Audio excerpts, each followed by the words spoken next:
লিটন আফিফ দীর্ঘদিন পর ফিরলেও তাদের নিয়ে আশাবাদী সাবেক নির্বাচক হাবিবুল বাশার সুমন।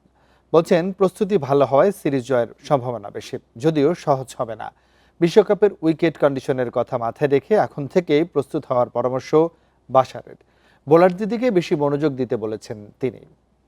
পাকিস্তান সিরিজের আগে একমাত্র প্রস্তুতি ম্যাচের মধ্যে থাকাদের আরও একবার কম্বিনেশন তৈরিতে সুযোগ দিয়েছে বিসিবি।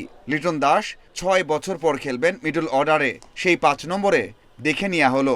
খারাপ করেননি, ৩৮ বলে ৪৪, আফিফ করেছেন ২৯ বলে ২৯, সেঞ্চুরি করেন তামিম। প্রাণ লাগছে, খুব খাচ্ছে, আরাম পাচ্ছি। তিনি যেখানে স্বাচ্ছন্দ্য বোধ করেন সেখানে খেলার সুযোগ করে দেওয়া উচিত।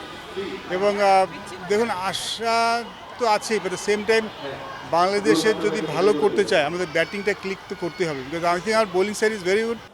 বল হাতের ইশাদ দারুণ করেছেন, অন্যরাও ঝালিয়ে নিয়েছেন সাধ্য মতো। এই মিরপুরেই সিরিজ, বোলারদের দিকে তাকিয়ে থাকতে হবে। বাশার বলছেন বিশ্বকাপের কথা মাথায় রেখে বিসিবির উচিত উইকেট বানানো। যাকেই নেই তার উপর আমাদের ভরসা করতে হবে, তাকে একটু সময় দিতে হবে, তাকে একটু সুযোগ দিতে হবে।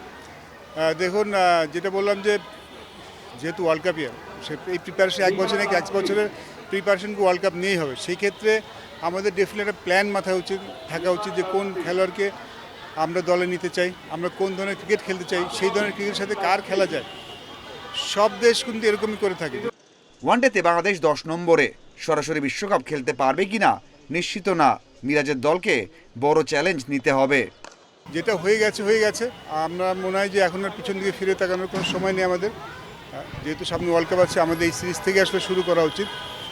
আমি মনে করি যে আমাদের গত কিছুদিন যে পারফরমেন্স, সেটা আসলে আমাদের যে সামর্থ্য সেটা আসলে রিফ্লেক্ট করে না। আমার মনে হয় আমরা আর ভালো দল, এবং আশা করছি এই সিরিজ থেকেই বাংলাদেশ আবার ঘুরে দাঁড়ানো শুরু করবে। বিশ্বকাপের আগে দলে বেশি পরিবর্তন চান না বাশার, বলছেন ভরসা রেখে ক্রিকেটারদের তৈরি করতে হবে। Mazharul Islam, independent news.